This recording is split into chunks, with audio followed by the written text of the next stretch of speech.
but really knowing the in-depth part of it, you should have before you starting the business, especially the F&B part of it. Do you have the experience? Do you have the knowledge? Do you have the skills to do it? How much time do you have and need? For me, like I said, I dream, talk, walk, Effingut, and that for me is all that is there. My team, which is now about 500 odd people that are there together, they all joke that if you message Manu at 3 o'clock in the morning, he'll reply.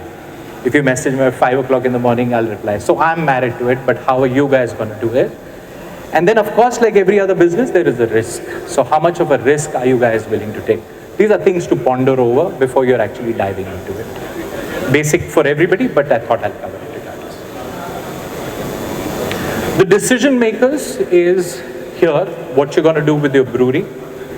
Where are you selling it, right? So like I said, if it's a state-owned thing, in Maharashtra, we are allowed to manufacture at one level and ship across.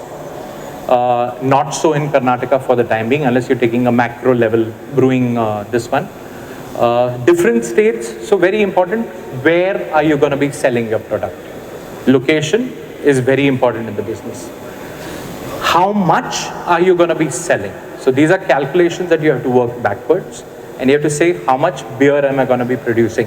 A simple thumb rule for this calculation would be, suppose we're talking about Karnataka or any other, if you're talking about a brew pub, how many seater place do I have? If I have a 200 seater or a 500 seater, depending on that, how much beer is that person going to consume?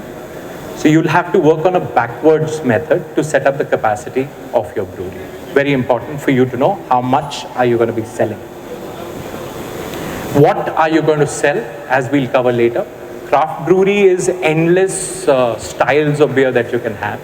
I'm the first actually who made mead in India, and now it's become a business entirely. So are you going to do meads? Are you going to do ciders? Are you going to do beers? In beers, what are the styles you're going to do? Is also going to decide your way forward. How much variety are you going to give to your customer?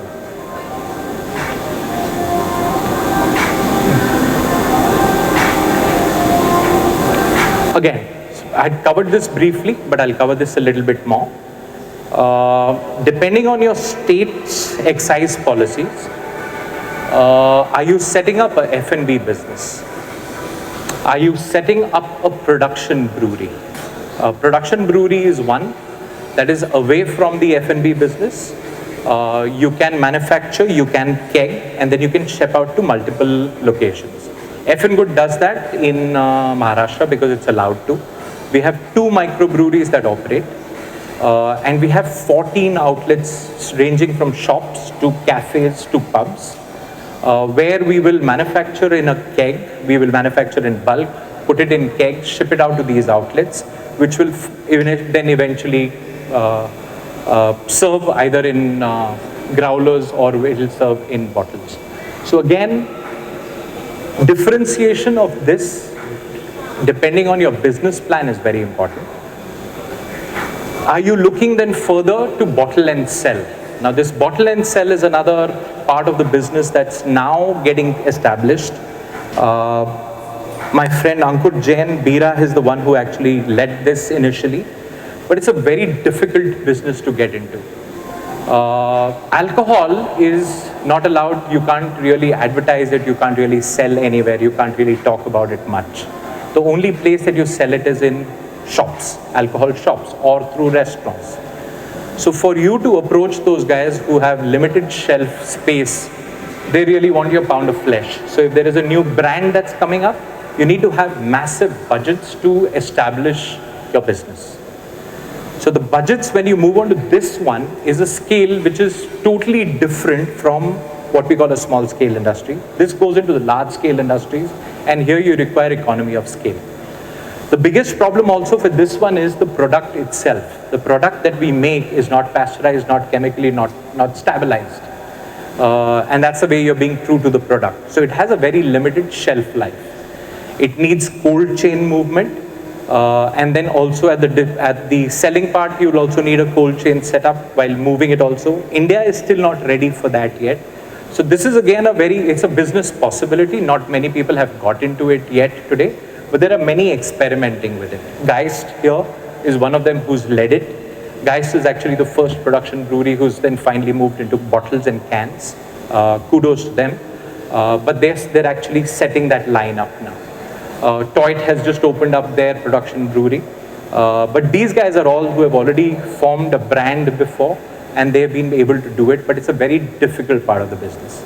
So when you guys are getting into it, these are the things that you've got to remember.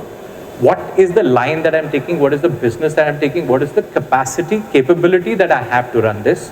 And then eventually, how deep are my pockets? Okay, we can go to the next.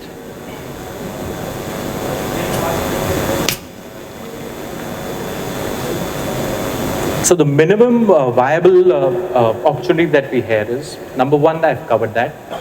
Location and infrastructure, preferably F&B centric. I'm just going to expand on this a little bit.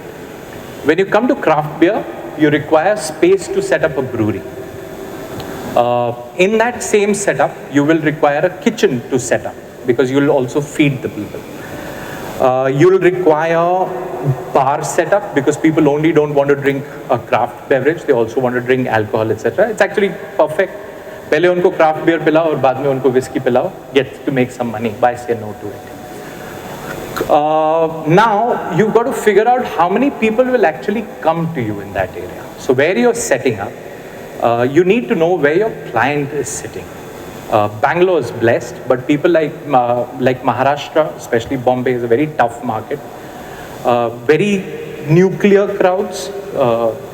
In Bangalore also people aren't traveling, they have the possibility of doing that. In Pune we don't have that, people are willing to travel. So you got to figure out what's the market that you're capturing for it. Very important what becomes in this is that how large is the place that you guys are going to do. So that means what's the rent that you guys are going to pay. Because when you're setting up a pub, brew pub especially, you require a large setup. So the rent comes into play in a very big way. Like I say, we have experience that it is just physically not feasible to put up a microbrewery in Bombay. That's why you'll have very little microbreweries in Bombay. The rent that we will pay for the microbrewery space itself goes into about 650 rupees a square foot. Whereas you've located yourself into an area where you're paying that kind, but you'd rather have a table space because you'd rather be billing there rather than manufacturing there. So thoughts like this, very important before you're actually setting up your business and going into it. Rents will play a major part coming in here, and the location. I think there was a movie that went entertainment. I say in the F&B business, it's location, and location. So very important. How much crowd are you going to draw? What are you going to sell them? Deciding the pint of the beer cost also is very important. What is your clientele comes in here, right? Worry about your infrastructure while you're doing it.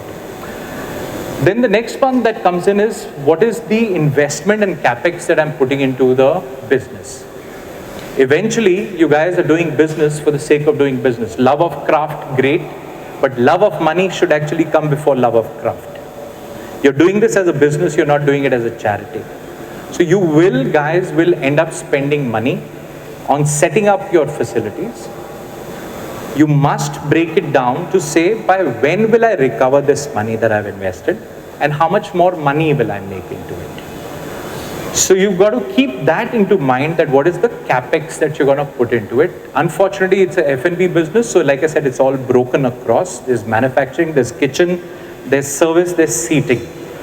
So how much money is going to go into it, and what is the recovery, ROI as we call it. Another thing that will decide what you're going to do is that how many styles and varieties are you going to offer in your brewery.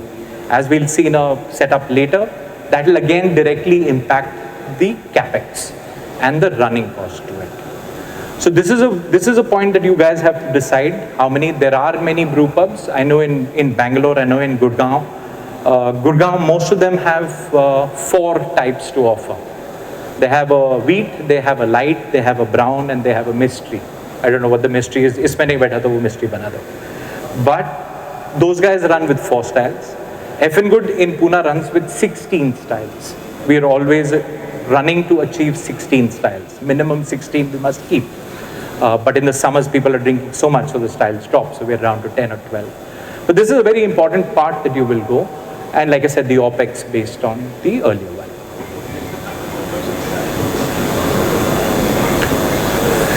So here we are. What are the types of breweries that we can set up? That's what I'll cover, not the F&B part. Brewing is very easy. I have a lot of brewing friends out here, brewers themselves. Brewing is actually very easy. You don't need anything to make beer. You need, literally, the way I learned it in the UK was that you had these patilas that we actually boiled things in. The malt, of course, we took the extract. We took a bucket and we put the malt extract in that, the wort in that, and a little packet of yeast we added. And we didn't need to cool it, we didn't need to chill it, we just put it, if it was a lower temperature fermentation one, we put it in a corner of a room, if it was a higher, we put it next to the window. In 6 days you had beer. So you can actually set up and you can make beer with literally no investment whatsoever. It's that easy to do it. Of course in India it's a little trickier because it doesn't, the weather is hot. You need fermentation temperatures below 20. So you need a little cooling part of it. But really to set up a brewery, you can even set up with a base brewery. You can do a home brewery. Is what we call really a nano brewery. Nano is literally a baby brewery. There are people in Maharashtra who have set up nano commercial breweries. You go with the base. Don't really worry about too much temperature controlled in it, etc. You will get beer out of it. Whether it is good beer, that's a question that you want to answer. But if you're going to do an English style ale and you're going to say, okay, that's the only one that I'm going to make and I'm going to make nothing else and I'm going to make it well, then you don't need much. Small unit, small setup, no temperature controls, you've got a brewery that goes in. We move to the next one, which is a microbrewery / craft brewery. Now microbrewery is just that, it's a microbrewery, it's bigger than nano, bigger than macro. Now here things start complicating a little bit. In beer, we've got different temperatures that we use to extract different sorts of fermentables. So we'll have from the starches that we do, I'm not going to complicate it here, but just give you a little quick brief. Here, when you go that you say, okay, now I want to make good variety of beers, then your first kettle, which is there, which is really the brew house as we call it, will now lead to get a little technically advanced.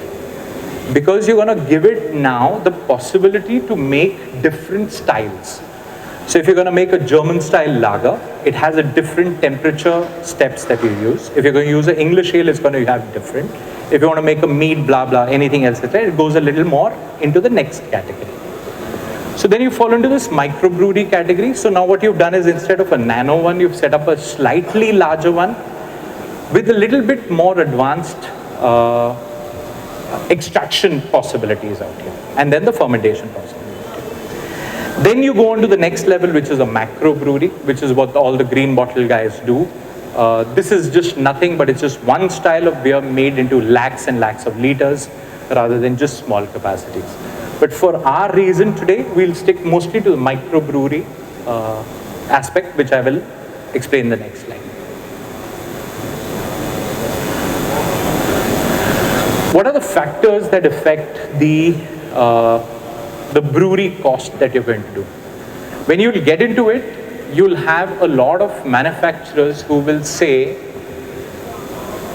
you'll probably speak to a manufacturer and he'll say, I need a microbrewery, and that's where your word stops. So you'll get a quote, maybe a couple of crores, and you'll get a quote, maybe a few lakhs, starting from 40 lakhs or 50 lakhs.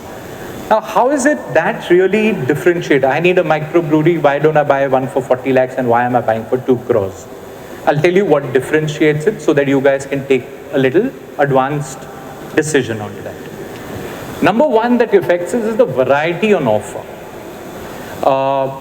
One style of beer can be kept in only one tank. You can't mix 2 styles of beer together.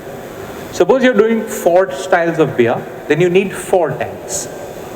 You need 5, you need 5. You need 10, you need 10. You need 16, then you need 16. You can't mix the beer styles, right? So the number of tanks that you're going to do is going to get decided by the variety that you're offering. So that for you all is a major decision, that variety on offer will give you that cost that goes up. What is a feasible one? I don't know. Whether 4 is feasible, 10 is feasible, 8 is feasible, it'll all be decided with the area that you are and the competition that you're going against. If you're in North, there are everybody who does 4 styles of beer, then maybe if you want to do 6 styles of beer, that's a good draw. But if you're coming to Pune, don't come without 10 to 12 styles of beer, or Maharashtra, because that's what everybody is doing there. I don't know how Bangalore works, but this is a very important part that affects the cost. And this I'm saying only I know because when I started, I needed a microbrewery, and I went to vendors and I said, give me a microbrewery, and I was in a state of shock because somebody gave me a cost of 40 lakhs and somebody gave me a cost of 2 crores. But I had this dream because I read about, done in my course, there's this Kaspar Schulz, German manufacturer, and I wanted only that. And that quote that came to me was 10.5 crores for a brewery that was probably 5 styles of beer or something like that. But of course that was there, this was here. So I'm just saying, so you'll have these confusions coming in. Next thing that will give you a little surprise or what you need to work on is on the instrumentation. Now the instrumentation is very important and instrumentation, and I would add automation into that. I'll throw control and instrumentation as one part together. When you're setting up a microbrewery, you play a lot with temperatures, a lot of it with temperatures. Some beers in the initial mashing phase require separate temperatures, different temperatures. You need to go in step. You start with 44, you go to 55, you go to 60, you go to 76, etc. Now, if you're going to add that part of it in this, the instrumentation and the costing is going to increase while you do this. Whereas, like I said, if you want to make an English ale, there's no instrumentation. You mash in at 66, you mash out at 78, you do that with hot water and you're done. But the moment you get onto other wheat beers, Effingut won a silver for the Hefeweizen that we do. Quite surprised, I wanted the gold, like I said yesterday, which we've actually won in Asia. We've actually made the best Hefeweizen in Asia. We got that award. Now that itself, that beer itself means you're investing in this. So this is going to add cost to you, and this is where the variation of cost will come. The other thing that is very important is cleaning. Yeast works to make alcohol. It's a sweet wort that yeast will attack and will give you alcohol, but also is loved by bacteria. That sweetness is loved by bacteria. It's out right now. There's yeast and there's bacteria acting. So as much as yeast is going to love that sugar in the wort, bacteria loves it even more. And bacteria for us is a no unless until we are making a special style, which is a very difficult style any which ways to make. But just for that one style, we want bacteria out. Now the cost in the microbrewery is very easy. The guy who's going to give it to you at a 40 lakhs or whatever number I'm saying, it's all very different. How much has he studied in the CIP? We call it cleaning in place. Has he invested in that, in the vessels that he's giving you? Is it capable of cleaning it perfectly so that it stays bacteria? He may not give it to you, or he may give it to you. What is the level is what is going to affect the cost of your brewery. Making sense, guys? Yeah, I'm trying to keep it as simple, but okay, we can move to the next.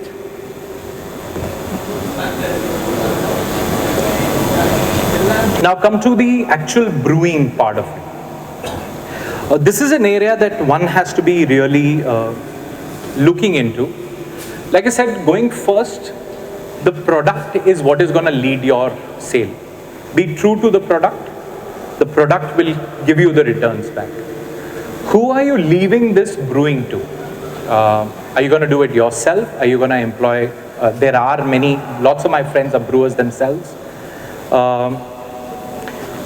Is it you who's leading the brewing? Is it a brewer that you're employing who will lead it? I say that's a great thing to do. You don't have to spend time. I don't spend time brewing myself. I do the recipe formulation. But knowing the brewing process yourself is very important. It's still a new market in India. People are still discovering it. So you guys leading it yourself should be a very important part. You should know what the process is. Maybe you can give your kitchen to a chef and the chef already has this experience and he gets back, but you're banking on that chef. Similarly, you're banking on the brewer. So if you guys are going to do it yourself, you should know at least basic to good knowledge of a microbrewery. What is the actual brewing process? I say 10% is a recipe, that's what I do. I'm picking up different recipes, I'm traveling all over the world, I'm making brewers, what sort of a beer are you doing? I'm taking the recipes, giving it to my brewers to do. So I say that's only about 10% of what you've got to do. 50% of the brewing is temperature control.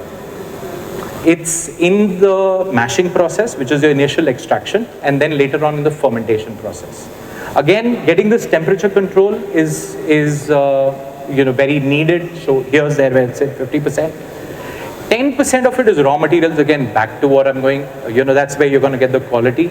Most malts are as good as the other malt. You have some specialty malt that you need to back up for, but you need that if you're making a special side of beer. But raw material, I would give it only 10%. Most people will say 50%, I'll say give 10% to that. 30% of it goes to hygiene. To make a good beer, you need to be clean. Your vessels need to be clean. Your dispensing line has to be clean. Bacteria loves beer as much as men do, or even more. People do, sorry. And you've got to keep that bacteria out. So day in, night out, cleanliness, beer clean glasses, beer clean pipes, beer clean kegs, beer clean production. I said 30% of your life sits there in hygiene. Yeah? Okay, let's go to next. A few points to run a successful business. I'm not too sure if I've got there, but I'm struggling to get there, but for sure. One thing that you remember, I've met, in my 9 years of experience, I've met home brewers, I've met brewers, I've met people who've been interested, and they say, oh, I love craft beer and I'm so passionate about it. I am also passionate about it. But remember, your passion number one should be the money. You're getting into it for a business. Don't ever lose that focus. Like I say, passion drives the culture, yes. But foresight drives the business. You guys knowing the business, running the business, prudently not losing money in this, whether this is the right decision to take, is what a successful business will lead. Passion will lead your culture, for sure. But it's a foresight that will drive your business. So don't ever lose. Again, I say, initially what I'd come, don't forget the overheads. Overheads in the F&B business and all can actually take away all your profits. It's expensive to run F&B businesses. There's rent, there's electricity, there's travel, there's cost of goods itself that you do. How much are you spending on that? How much are you spending on your marketing, etc., etc. Don't forget the overheads while you're making a business plan for yourself, guys. It's just very simple that you say, somebody told me that, oh, you must be making a killing. You sell a beer at 1,000 rupees a liter in kegs, how much in mugs? How much does it cost you to make beer? I told him 20 rupees.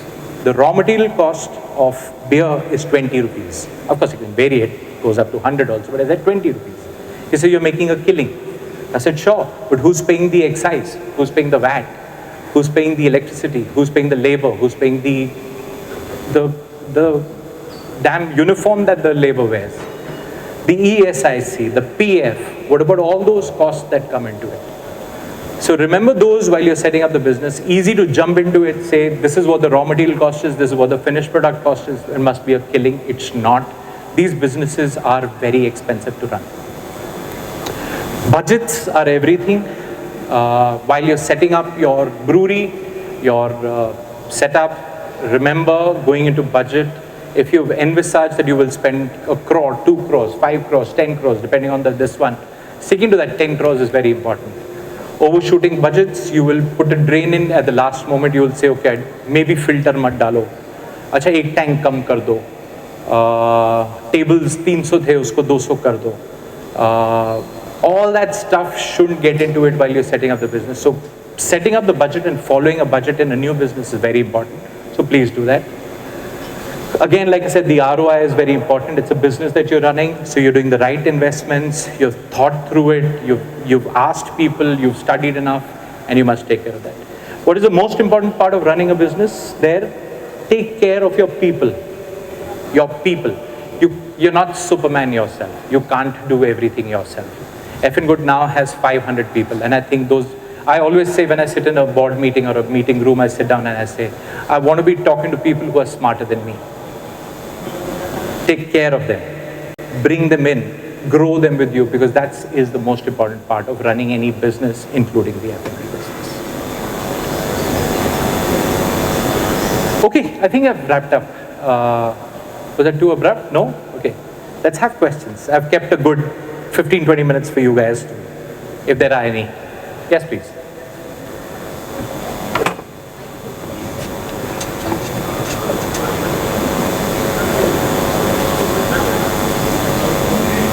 Good thing is, not many people went off to sleep, so they all heard me. That's a good thing.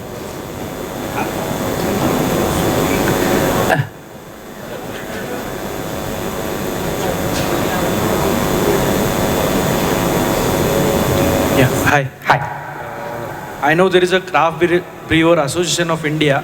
Does it help in setting new brewers, the microbrewery? There is a Craft Brewers Association of India based out of Bangalore. They are right now extremely busy within their own goals, which is mostly the policy fighting. I don't think they have a wing that really supports new breweries yet. We're setting up one in Maharashtra. We're getting a Craft Brewers Association of Maharashtra done. And the plan for that is actually that a part of it is to help budding entrepreneurs into setting up new businesses. But to answer your question, not yet, no. And is it feasible to start with contract brewing instead of doing your own setup? So now, depending what state you're doing, contract brewing means you have to brew at another brewery's facility, right? Now, if you're going to do this in Karnataka, I know that it's not allowed that you brew at somebody else's brewery and ship it in kegs. Maharashtra is doing that very well. Contract brewing right now, as what we call white labeling, is doing very, very well. We've got lots of people who are budding entrepreneurs. And actually, there's a difference in Maharashtra and here, really. Maharashtra, even at the, I'm saying it in Bangalore, so Bangalore guys, just excuse me for this one. What you saw yesterday at the awards, it was mostly run by Maharashtra. Awards mostly went to Maharashtra and fewer awards went to Karnataka. Maharashtra is actually strangely a place where most of the business is driven by brewers themselves. You name it, pick up the brewery, and the one at the lead, at least the successful one, is a brewer himself, somehow or the other associated with it. We are a very, so you know, Bangalore has huge consumption of beer. Maharashtra has huge styles of beer. We are fighting a very small market. You guys have the luxury here that everybody is drinking whatever beer that they are. So in Maharashtra, we have a very small community. We're all talking to each other. We are all chatting and we're all holding out our hand for the other. So there is a very successful, contract brewing model that's running in Maharashtra right now, but not in Bangalore. So depending on your state, it's possible. Yeah, I think there are these, we call them gypsy brewers or we call them white label brewers. There are lots of them. Some people even won awards yesterday. So that's how it is.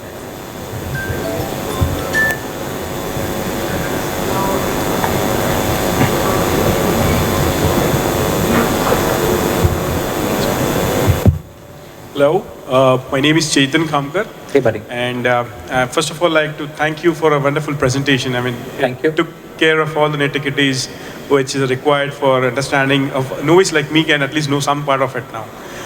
With this, my question to you would be, as you said, Effingut is well established in Maharashtra. So what are the next plans? Are you looking for other states, particularly where excise is open up? Effingut has plans. I don't know how we'll execute them, but plans are already there. So we've opened a unit in Calcutta, and we are fighting the policy there. We've had the pub ready now for almost 2 years, which is a 400-seater, bang on Park Street. But of course, we got hit with the pandemic first, and then the licensing there is like a nightmare. So we now, hopefully in the next 2 or 3 months, will open our the pub is already operational. But Effingut is now moving to north. You'll hear about it very soon. So we're setting up a large production brewery also in the north. Yeah, so we've got plans. Let's cover the rest of India and see how we go. But yes, Effingut's on a move to open more outlets. Yes, for sure. Thank you. Thanks, buddy. Yes, yeah, mic there. Oh, there's one there. Sorry. Yeah. Hi, how are you? Hey, bud. Good. My question to you would stand towards, from an entrepreneur's perspective, Sure. how do you decide your master brewer or head brewer while you're just getting yourself into the business? Like, what are the things that you yourself would look like or look for in order to decide your brewer? So, first of all, knowing the brewing process yourself is very important. It's very easy to brew beer. How do you decide? Great question. I went to one brewery up in the north. Somebody wanted to sell it off, and I was interested to move to north. And this was like a nano brewery setup. And it was set up on... Which state, if you don't I'm mind not me going to say it. It's, you can guess what it is, but... Because I already know. So it was set up, actually, it was a restaurant, and then you have these beams, which are those structural beams that run at a height, right? And these tanks were kept on those structural beams. And it was a small little thingy, and then it had another structural beam on top. And to access the mash tun, I couldn't sit because my head was hitting that beam on top. So I asked the owner, how do you brew? He says, "मैंने छोटा brewer रखा है." And really, a chota brewer popped in from somewhere, and he had that ladder, and he climbed on top, and he did that. So that's one way of brewing. But here's what's happened. So it's been about 9 years now that the industry has been around. We have in Maharashtra, Pune again is blessed that way. We have VSI, that's the Vasantdada Sugar Institute, which actually churns out. It's a full fermentation technology setup. It's churning out great brewers from there, and we guys are absorbing them even for their internship. So all the Maharashtra breweries, mostly, even people are coming into here, and I know brewers who've gone to Delhi and have gone further. So there is a lot of supply of these guys that is coming in from there. We fortunately in Pune, because it's Pune, they come for their internship right there. So these guys are great brewers to pick up on. But really, for an entrepreneur, what is he going to do? He should know what he's setting up, right? So a few pointers from here. How many styles are you going to do? Knowledge of style is important. How many liters are you going to do? You should know whether it's a nano brewery or whatever. A little bit that I covered here, you should know that. Fair. Yeah, so that'd be your starting point. And then after that, it's only references. It's only references. How much has he worked for? Craft beer space, we all talk. We love to talk. You can see me. I'm talking a bit much. So we all talk. They're all friends. Here's my good brewer standing right there, and he's smiling. So we are all friends. And we'll give you references, and we'll say this is okay, this is not. But that's really, and Baki's luck. If you have a good brewer, or you don't have Fair a good enough. brewer. Well, thank you so much. Cheers, man. Yeah, he's bringing it up. Sir, you said that hygiene is one of the most important part while brewing. Yes. So, like if we are going to purchase a microbrewery setup, so like what should we ask the manufacturer for this cleaning process? So see, the process is called CIP, cleaning in place. Here's a number that I'll give you. Breweries, craft breweries especially, waste a lot of water. We do 1:6. So if you're going to make 1,000 liters of beer, you'll actually use 6,000 liters of water. That 5,000 liters of water is going to go in cleaning, washing, right? That's where it's going to go. We also waste a lot of water because our main product is RO. So we're stripping down our water, and the RO itself gives you 50% usable water and 50% unusable water. So we're very water inefficient craft breweries, especially when you're setting up a small scale basis. So what you're going to do is that every brewery that you will buy will have a cleaning in place setup, CIP. It's called CIP, right? So what you use is you use either caustic to clean the interiors, or you use a little bit of diluted acid that you use to do it. Now you need a CIP setup, and inside the tanks, you yourself can't jump into the tanks to clean it. Although my training was that. When I was in the UK learning to brew, they had these open fermenters because there you don't need cold fermenters. You just They had like those milk tanks which they were using for fermenters. So I was actually sent into it in my overalls with a kapda to clean and then sanitizer. I've done that, but you can't do that in these ones. You're in a closed fermentation. So the setup that you require, the ball that's cleaning. So what you do is you pressurize your caustic through these, that self-cleans the tanks up. So the CIP needs to be studied in and invested properly. I can give you the details later as to what you do. Yep. And sir, Roughly, this is what. one more question. Like in Maharashtra, you said that we can sell growlers as well. Yes. So, like for a alcohol shop, you need certain licenses. Yes. Or so for growlers, to sell growlers, is there any kind of licensing that's required? So the growlers in Maharashtra is only a Maharashtra setup, although I have worked with Delhi also to have growlers involved. I know growlers were allowed only briefly in Bangalore during the pandemic. So we worked during the pandemic in Maharashtra to get the policy changed. So you require, either you can sell it through your own pubs, means not yours, anybody else's. So you're shipping out a keg to a pub. He has the authority to growler it and give it. So that's one, that he requires that license, which is called a FL3 license. And then we got a modification done for shops, which is called FLBR2, growler stations. So we got that policy done. There's a fees involved to it. The growler station costs you about, depending on the zone that you are, if you're in rural, it's only 50,000. If you're in a city, it's 4 lakhs a year. You've got to do that documentation. Not so difficult to do, it gets done. But you need an alcohol selling license. So FL3 or FLBR2, these are the two that you get.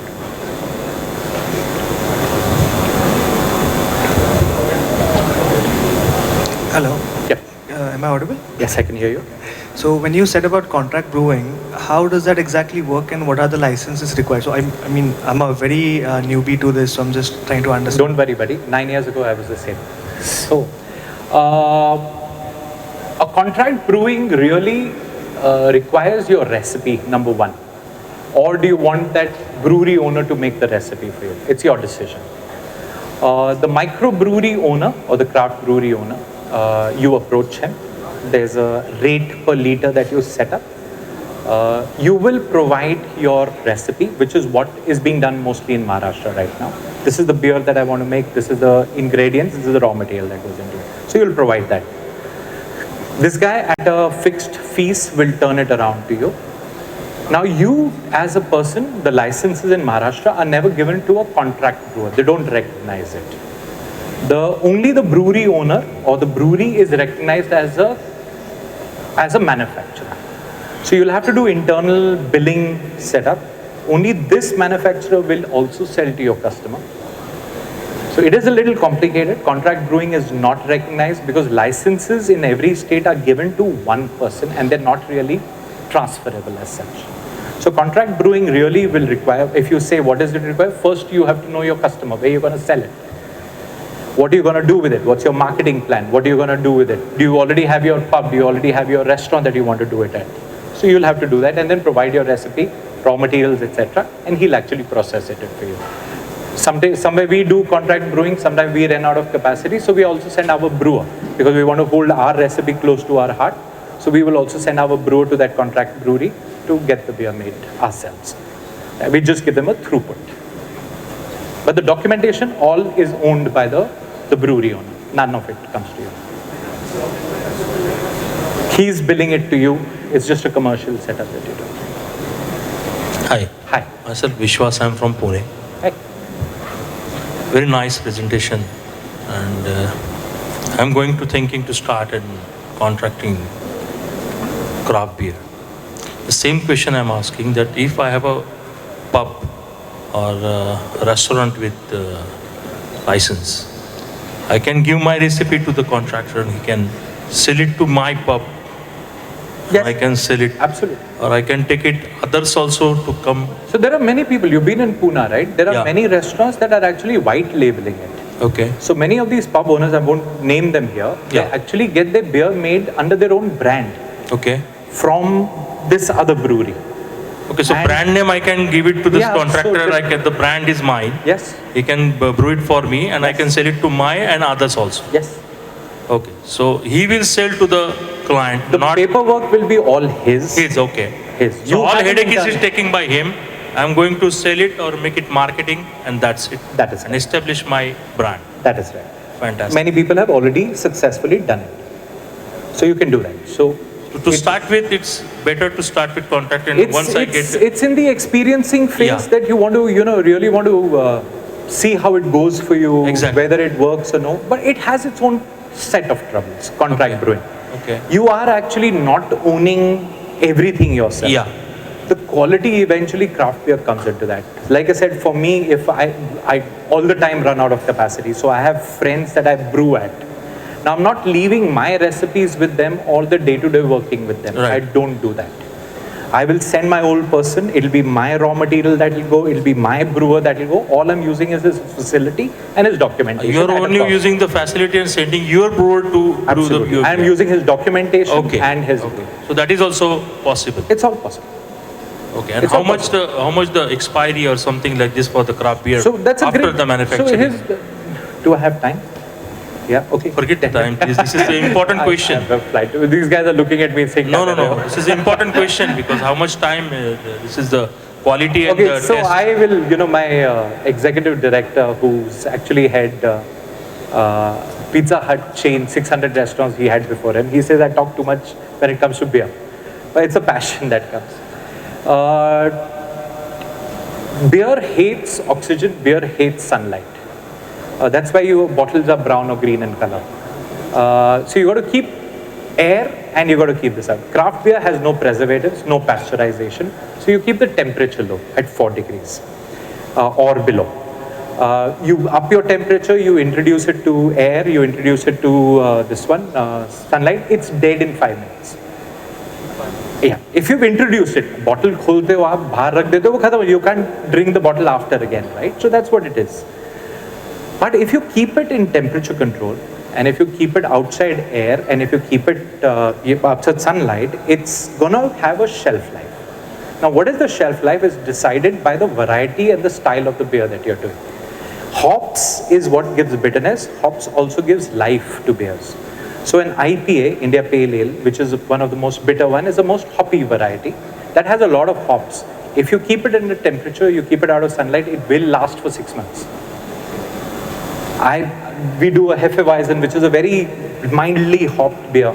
Now, I took this to my farmhouse once. I took a growler and I forgot to have it. But it was in the refrigerator, in the growler, kept there. I opened it after 3 months, it was still fresh. So really, it's the amount of hops this will come. So to answer your question, 7 days to 6 months, it's as long as it's kept out of sunlight, out of air and refrigerated. So all craft beer will move through refrigerated cargo because it's not pasteurized or chemically added.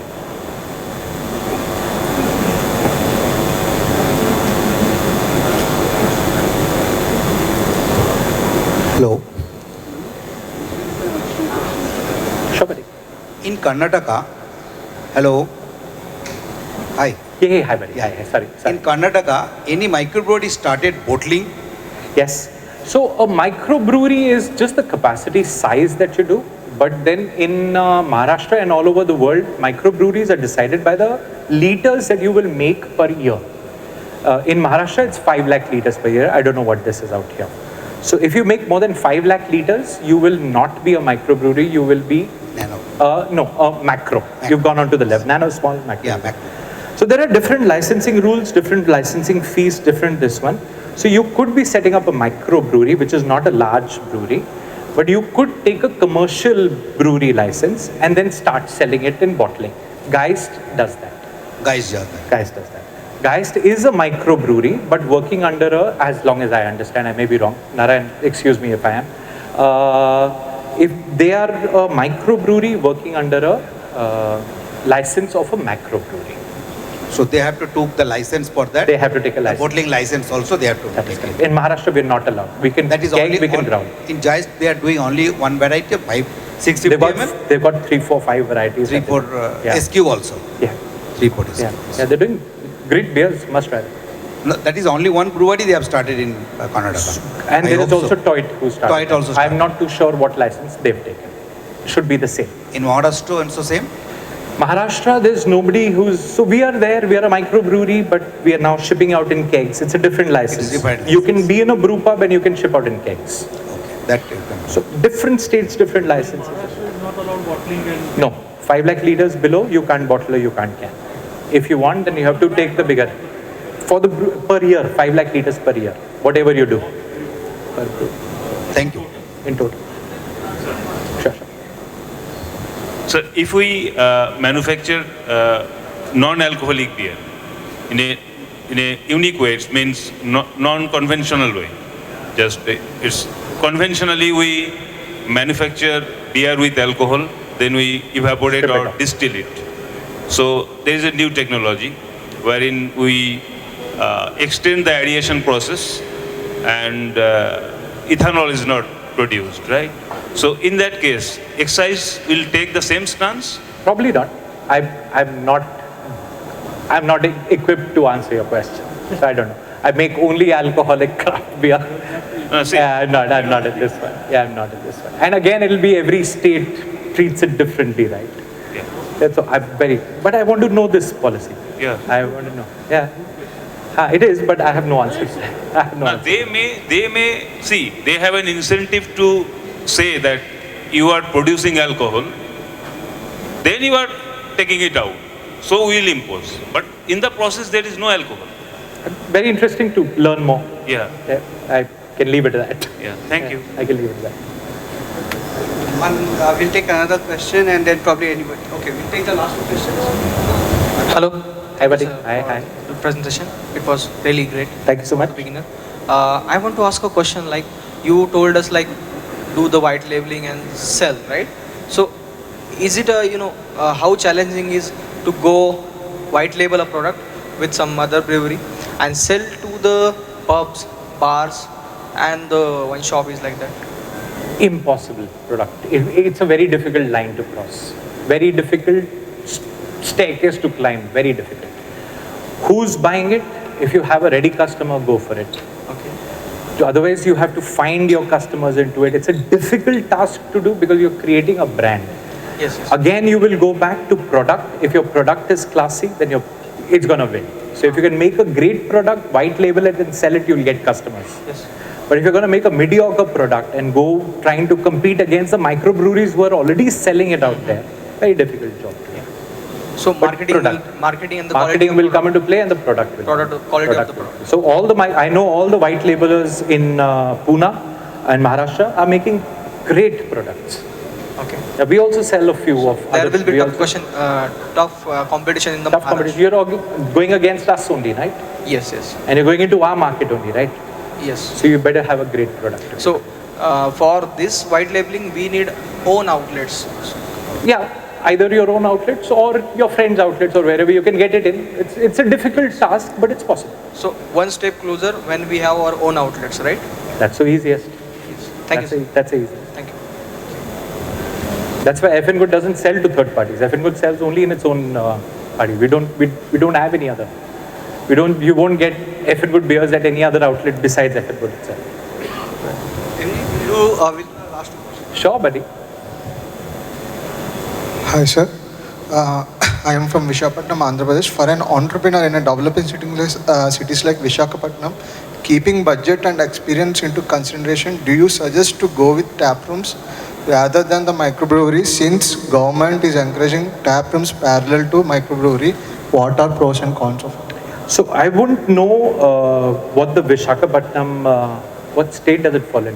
Andhra Pradesh. Andhra Pradesh. It's a developing city. Yeah. Since Iron Hill and Maizono is there. So I'm not too sure if the policy allows you to produce and then ship out to tap rooms. Yes, they are encouraging it actually. So Effingut's model is that.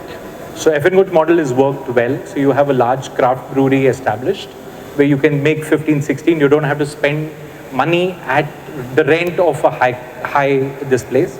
And then you reach out at different levels. Effingut's model is tap room model, does well. Lesser risk, if you ask me. Okay, thank you. But more headache.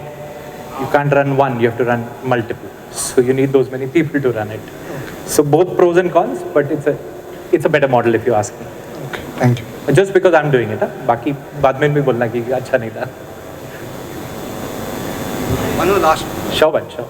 Hi again.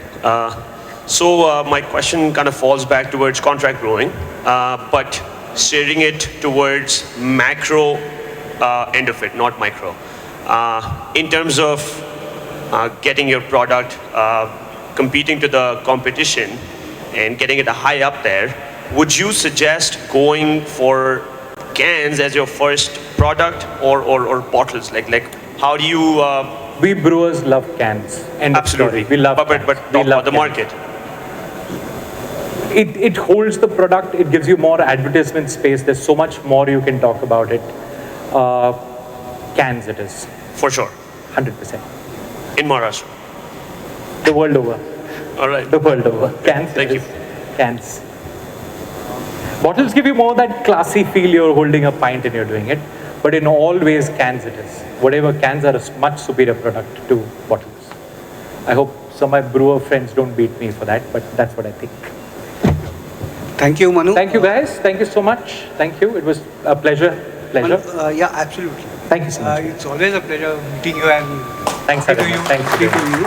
Thank you, guys. So for everyone, thank you for giving us the time, and also just to tell you, it's effing good. And why it's effing good, you can always catch it. Yeah, it's a fucking good beer that we make. That's what we do. That's what Effingut So is. once more, thank you, Manu. Thank you everyone who's been over here. We'll circle back again. We have another interesting workshop in a few more hours. Manu and his team is around in case you all want to. He's always around. Happy to answer. Happy to answer. Thank you so much. Thank you so much.